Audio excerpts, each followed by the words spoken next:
Hello, my name is Minjae Song, and together with my co-author Yi Tang, I will be presenting our work on continuous learning with errors. This presentation is based on joint work with Professors Joan Bruna and Oded Regev. Let us start with a motivating example.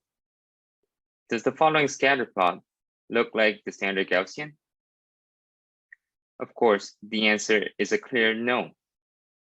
We can obviously see these discrete parallel structures, which look like pancakes stacked on top of each other. For this reason, we call these distributions the Gaussian pancakes distribution. Now contrast this with the true standard Gaussian. Obviously, there is a huge difference between the two distributions. Now, let's make this a bit more challenging and go up a dimension. Which one of the two distributions is the Gaussian pancakes distribution? By looking at it from just the right angle, we can see that the left-hand side is the Gaussian pancakes distribution. However, it is in general hard to distinguish these two distributions from just two-dimensional projections, unless you have just the right angle. Now imagine going into even higher dimensions. One can naively expect the problem getting harder and harder. That is because the number of possible hidden directions increases exponentially in the dimension. So really, how hard is this task? How hard is it to distinguish the Gaussian pancakes distribution from the standard Gaussian in high dimensions? Let's first formally define the Gaussian pancakes distribution. The Gaussian pancakes distribution is a noisy discrete Gaussian in one hidden direction, and in the remaining orthogonal n-1 directions, the distribution is a true standard Gaussian. For reasons we will explain later, we call this distribution the homogeneous continuous learning with errors distribution. In short, we just call them HCLWE. In 2017, Diakonikolas, Kane, and Stewart showed that distinguishing Gaussian pancakes from the standard Gaussian is hard for any statistical query algorithm. Statistical query algorithms are a restricted class of algorithms that access the input distribution only indirectly from noisy expectations. It can query the distribution with any bounded function of its choice and receive a noisy version of its expectation instead of getting individual samples. This can be seen as an abstraction, capturing a wide range of algorithms that operate only with distributional quantities rather than sample-specific quantities. A well-known example is full-batch gradient descent. In 2019, Bubeck, Lee, Price, and Resenstein showed that it's still SQ hard to distinguish when you have multiple discrete directions. We refer to these distributions as Gaussian baguettes because of how it looks in 3 dimensions.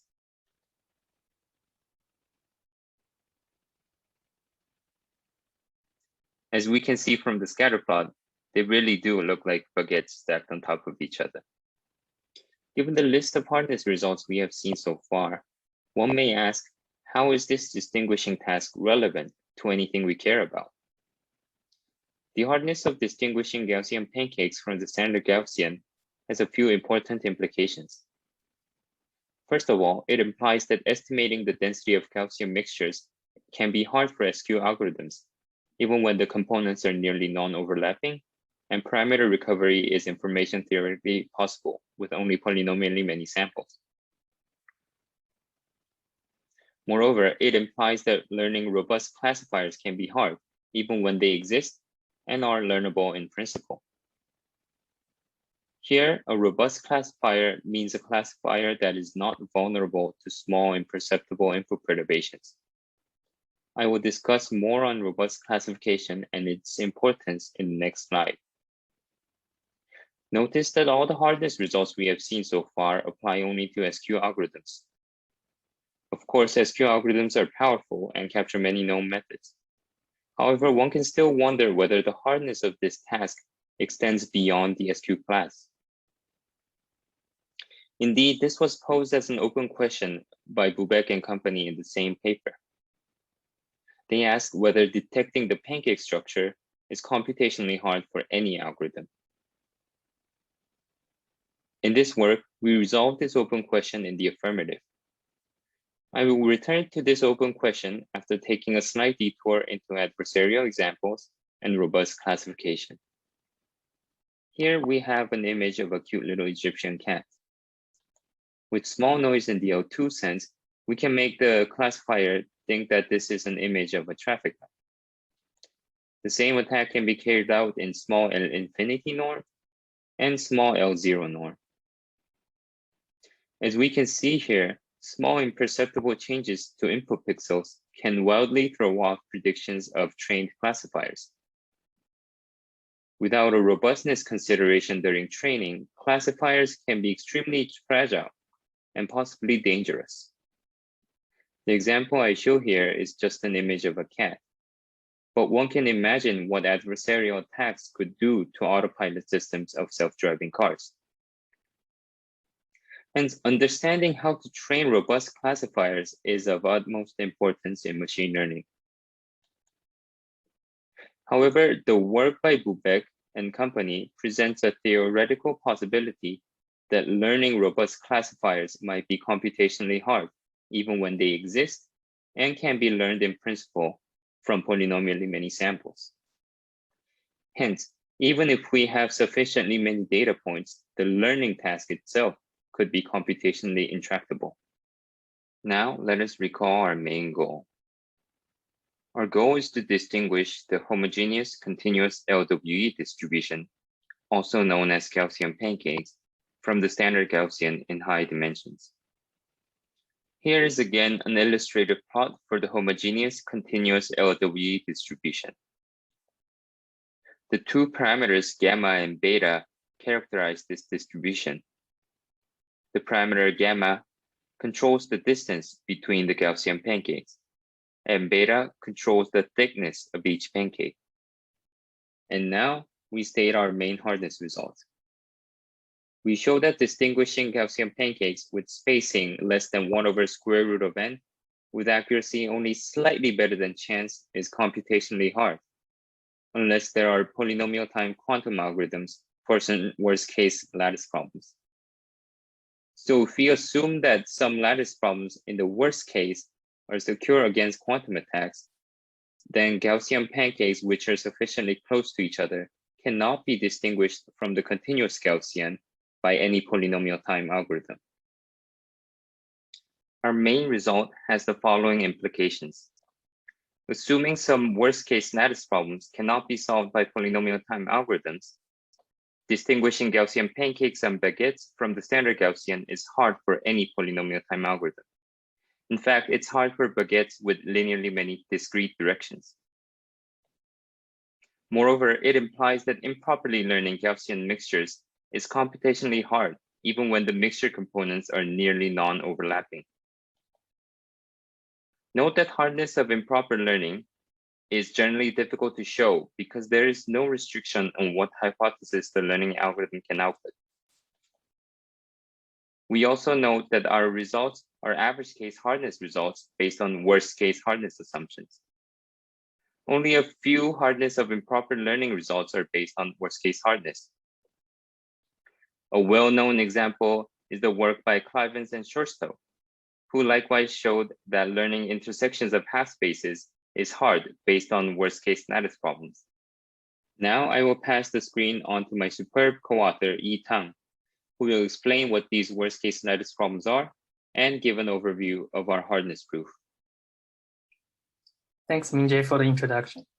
As we have seen, in the homogeneous CLW problem, the goal is to distinguish between the Gaussian pancakes and the standard Gaussian.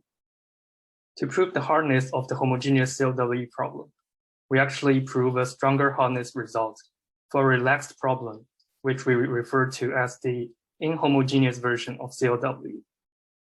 As we could observe in the figure below, the differences include that we attach colors to the samples now, and that instead of a discrete structure along some secret direction, Now we have some color spectrum pattern instead. And the goal in this inhomogeneous version of CLW is again to distinguish between the two cases in the figure below. That is, whether we have a color spectrum pattern or whether we have purely random colors. More formally, in the beta-gamma CLW problem, we are given samples of the form YZ, where Y is simply standard Gaussian. And the goal is to decide whether the samples have either periodic colors Z along some secret direction W, or some uniformly random colors Z instead. In particular, in the periodic case, the colors Z is the inner product of the Y components and the secret direction W, scaled by gamma and mod 1, while some Gaussian noise E of magnitude beta is also added into the inner product parts. As we could observe in the figures, on the top, in the homogeneous version of CLW, we have some secret direction W in which the distribution is discrete, while on the bottom, in the inhomogeneous version of CLW, we have some secret direction W in which the colors Z are periodic. And it can also be observed that the homogeneous version and the inhomogeneous version looks a bit similar. Indeed, the homogeneous samples are roughly the inhomogeneous samples, with the Z component being 0. If we start with the samples in the figure below and only pick out the samples with color red, which corresponds to Z being 0, then we would roughly get samples on the top. This is also the reason why we named the Gaussian pancake problem as the homogeneous version of CLW and name our new problem with the color spectrum patterns as the inhomogeneous version. So in a nutshell, we would show the hardness results by reducing some worst-case lattice problems to the inhomogeneous version of CLW and then reduce CLW to our homogeneous version via rejection sampling by only taking the samples whose Z components are roughly 0. So next, let's see what lattice problems are and how they could act as the basis of our hardness results. For a basis B1 to Bn of the Euclidean space Rn, the lattice L generated by the basis is defined to be the set of all integer linear combinations of the basis vectors. In the figure on the right, we have an example lattice where the basis vectors are the blue vectors B1 and B2, and the generated lattice consists of all the black dots that are the integer combinations of B1 and B2. For lattice L, we define the minimum distance lambda1 L to be the shortest length of non-zero lattice vectors in the lattice. So in the example lattice on the right, we have the red vector B2 minus B1 as the shortest non-zero vector, and thus its length, that is the radius of the red circle, would be the minimum distance lambda1 of the example lattice. Then we define the shortest vector problem, SVP, to be the problem where the goal is to find a lattice vector with the shortest length lambda1 L for a given lattice L. We base our hardness results on a promised version of the SVP problem, denoted by phi gap SVP. The problem is that given a lattice L, our goal is to decide whether it is the yes case, where lambda1 of L is at most 1, or it is the no case, where lambda1 of L is at least phi. Here, phi acts as some approximation factor. It is believed that phi gap SVP is hard for any polynomial approximation factor phi. And it is believed to be hard even if we have quantum computations. Some evidences supporting the belief include that the fastest non-algorithm so far for some small polynomial factor phi running exponential time, and that we have concrete NP hardness for any constant vector phi.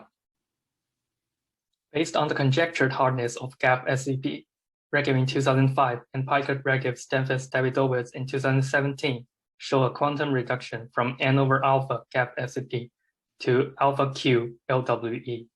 Here the LWE stands for the learning with arrows problem that I will explain later. And as a result, they showed hardness of LWE problem, assuming hardness of gap SVP problem. We follow the same framework as the previous works and reduce n over beta gap SP to our beta gamma CLW problem for any sufficiently large polynomial vector gamma and inverse polynomial vector beta. Regarding the learning with errors problem, formally in the alpha Q LW problem, we are given samples of the form A, B, where A is uniform from the discrete ring Z mod Q. And our goal is to decide whether the B component is periodic along some secret direction S or is uniformly random. And in particular, in the periodic case, B is the inner product of A and the secret S, normalized by Q and mod 1, while some Gaussian noise E of magnitude alpha is added to the inner product. To better see what the problem models, we could try discretizing B by rounding Q times B and get some B prime belonging to the discrete ring Z mod Q. Under this discretization, the search version of the problem, that is, to find the secret S in the periodic case, can be viewed as solving some system of linear equations with arrow over the ring Z mod Q, where the equations have the form that the inner product of A and the secret S is roughly B prime. As one might have observed, there are strong analogies between the CLW problem and the LW problem. For example, both problems involve some secrets.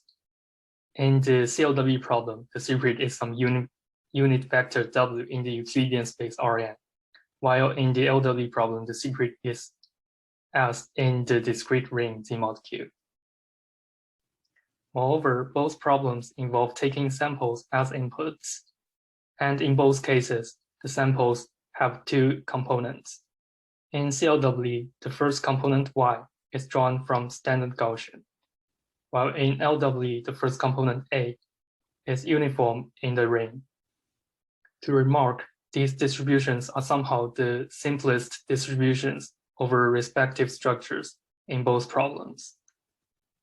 More importantly, we could observe that the second components, C and B, have a similar math form, that is taking the inner product of the first component and the secret, scaled by some factor and mod 1, while some Gaussian noise E of magnitude either beta or alpha is added into the inner product. And finally, we could see that the reductions from gap SVP to both problems have similar parameters. Putting it all together, there is a relatively clear correspondence between the parameters in CLW and the parameters in LW. That is, the noise rate beta in CLW roughly corresponds to the noise rate alpha in LW, and the inverse period gamma in CLW roughly corresponds to the product of alpha and Q in LW. The analogies between CLW and LW is also the reason why we name our problem as CLW, that is, continuous LW. Next, Mingjie will be back and introduce to us other results in our work as well as in some follow-up works. Thanks, Yi, for the nice analogy. Now I will present other results in our paper. We additionally show that the noise in CLW is necessary for hardness. This is because the Lenstra-Lovász algorithm can efficiently solve noiseless CLW. In a recent work by Ilyas Zadig, Joan Bruna, and myself, we show that a different application of LLL can handle exponentially small noise as well. This is analogous to efficiently solving noiseless LWE with Gaussian elimination. Note that this bypasses SQ hardness since LLL inspects each sample individually. We also show that there is a sub-exponential time algorithm for homogeneous CLWE if the spacing between the pancakes is not close enough. This just involves covariance estimation using e to the gamma squared many samples and is analogous to the Aurora-Gay algorithm for LWE. We wrap up by mentioning a follow-up work by Ilyas Zadig, Joan Bruna, and myself, which shows the hardness of learning so-called cosine neurons under noise. This work observes that CLWE hardness also implies hardness of learning high-dimensional cosines, also called cosine neurons of the following form, if the input distribution is Gaussian and if small label noise is added. Previous works have shown that learning cosine neurons over the Gaussian distribution is hard for SQ and gradient-based algorithms. Note that cosine neurons can be approximated in the L2 norm by polynomial with one hidden layer ReLU networks if the input distribution is Gaussian. Hence, seemingly simple supervised learning tasks can still be hard against a restricted class of algorithms. This follow-up work shows that the hardness of this task applies to any polynomial time algorithm. Together with our result on hardness of learning Gaussian mixtures, this shows the versatility of CLWE and HCLWE as a primitive for showing hardness of improper learning. Thank you for listening.